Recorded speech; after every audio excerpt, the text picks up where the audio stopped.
কোটি টাকা সাংসদ তহবিলের অর্থে এসেছে, এটা যেমন ঠিক, আবার এইরকম যশোর রোডের উপরে এতটা জমি হঠাৎ করে পাওয়াটাও সহজ নয়। অন্য অনেক জায়গায় আমি চেষ্টা করেছিলাম, কিন্তু হট করে শহরের মধ্যে কিন্তু জমি পাওয়া যায় না। মধ্যমগ্রাম পৌরসভায় জমিটা দিয়েছে, তাদেরকেও ধন্যবাদ।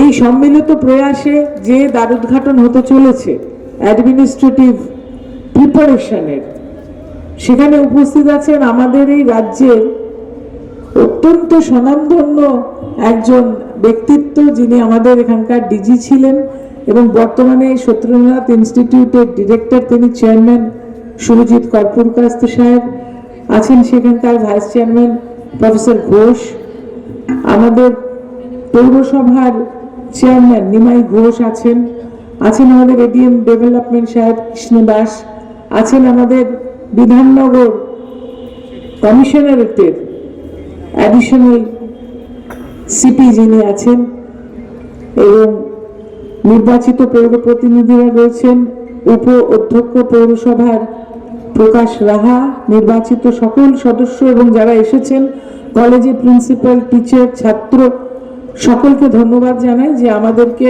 উৎসাহ দিতে আপনারা উপস্থিত হয়েছেন। এর জন্য আমরা আপনাদের কাছে কৃতজ্ঞ।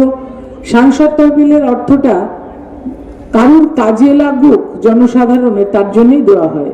সেটা দিয়ে এমন কিছু তৈরি করা উচিত যেটা মানুষের স্বার্থে, মানুষের কাজে লাগবে। বর্তমানে আমাদের মাননীয় মুখ্যমন্ত্রী পশ্চিমবাংলার শিক্ষার হাল যেভাবে উন্নয়ন করেছেন, আগে জানেন কোনো শুধু মহিলাদের জন্য ইউনিভার্সিটি ছিল না, এখন মহিলাদের আলাদা ইউনিভার্সিটি উনি করেছেন।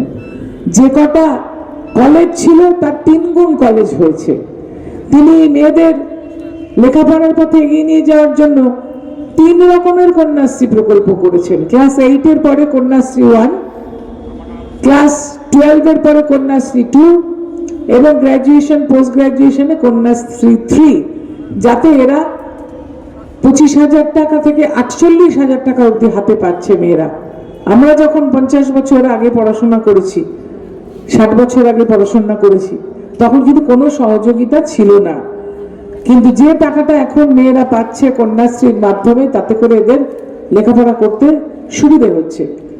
এবং এই ধরনের এই যে আজকে এই ইনস্টিটিউটটা, ট্রেনিং ইনস্টিটিউটটার আমরা দ্বারোদ্ঘাটন করলাম, কয়েক মাসের মধ্যে কিন্তু এখানে ছেলে মেয়ে উভয় ক্লাস 12 পাস করার পরে কলেজে যারা গ্র্যাজুয়েশন করছে তারা এখানে এসে প্রশিক্ষণ নিতে পারবে। অ্যাডমিনিস্ট্রেটিভ পরীক্ষায় বসে পাস করে সরাসরিভাবে সরকারি নিয়োগের জন্য WBCS, IAS, IPS ছাড়াও মাননীয় মুখ্যমন্ত্রী মমতা বন্দ্যোপাধ্যায় যে উৎকর্ষ বাংলা করেছেন, যেটাতে হাতের কাজ শিখে সরাসরি তারা যে কোনো কাজে নিযুক্ত হয়ে রোজগার করতে পারে, এখানে উৎকর্ষ বাংলারও সেন্টার তৈরি হবে, সেটা নিয়েও আমাদের কথাবার্তা এগিয়েছে।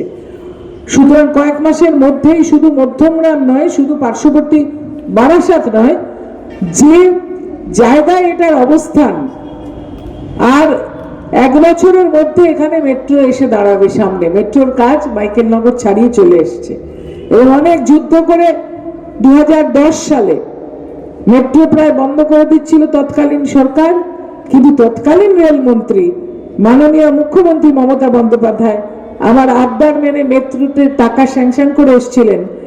সেই মেট্রো কিন্তু বিমানবন্দর হয়ে মাইকেলনগর অব্দি চলে এসেছে।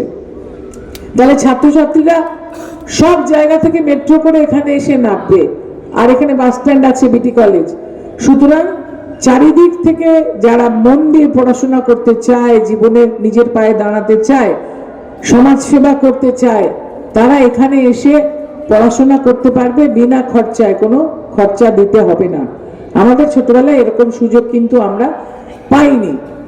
আমার মনে আছে আমি অ্যাডমিনিস্ট্রেটিভ পরীক্ষা দেবো বলে ক্লাস 12 থেকে চেষ্টা শুরু করেছিলাম, কিন্তু খবরই পেলাম না যে বইটা কোথায় পাওয়া যায়, পড়াশোনার কোচিংটা কোথায় হয়। জয়েন্ট এন্ট্রান্স বোর্ড ছিল, জয়েন্ট এন্ট্রান্স পরীক্ষা দিয়েছি, কিন্তু আমরা চাই যে আমাদের এলাকায় অন্তত বারাসাত লোকসভা কেন্দ্রের অন্তর্গত, আর পার্শ্ববর্তী দমদম আছে, ওদিকে কলকাতা আছে, পেছনে ব্যারাকপুর আছে, সব জায়গা থেকে ছাত্রছাত্রীরা এই সুযোগটা পাক। এবং এখানে নথিবন্দি যদি নাম করে তাহলে তারা জীবনের পথে অনেকটা এগিয়ে যেতে পারবে।